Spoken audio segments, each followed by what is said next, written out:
L'état d'urgence climatique, il est déjà évident dans les pays du Sud, notamment ici au Bangladesh, désormais soumis à une invasion de ces terres par l'eau de mer, avec, pour conséquence prévisible, l'obligation, là et ailleurs, pour des millions d'êtres humains, de se transformer en migrants. L'eau qui vient à manquer à cause des sécheresses, ou l'eau douce qui devient impropre à la consommation et à l'irrigation parce que envahie par l'eau salée, l'eau est déjà devenue le problème numéro 1 de l'humanité.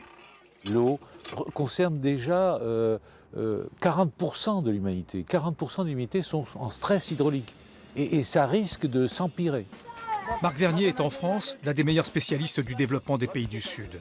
Il a inventé dans les années 70 et développé un système de pompe à eau qui permet à des dizaines de millions d'Africains d'avoir accès à l'eau potable. Il fallait un outil nouveau de développement adapté à l'Afrique et que les villageois puissent prendre en charge.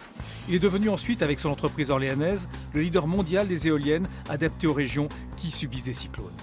Aujourd'hui, à Chartres, il s'attaque au problème du dessalement de l'eau de mer. Aujourd'hui, il se produit près de 40 milliards de mètres cubes d'eau par an, mais toujours avec des produits pétroliers. C'est-à-dire que pour 1 mètre cube d'eau produit, on émet 8 kilos de CO2. Ça ne peut pas durer. Et alors, cette autre chose, c'est le soleil. C'est le soleil. C'est le soleil qui représente une énergie fabuleuse, surtout dans tous les pays où il manque d'eau, par définition. C'est surtout une énergie qui est devenue très économique.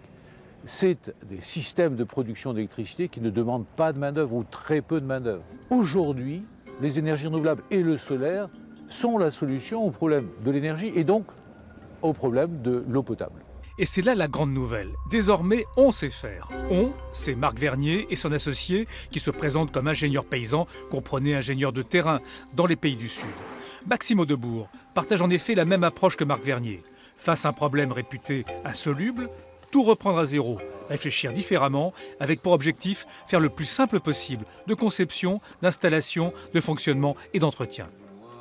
Il y a le moins d'électronique possible pour viser à une grande robustesse et le système est véritablement hydraulique. La solution que l'on a trouvée est une solution hydraulique auto-adaptative qui va trouver elle-même son meilleur point de fonctionnement.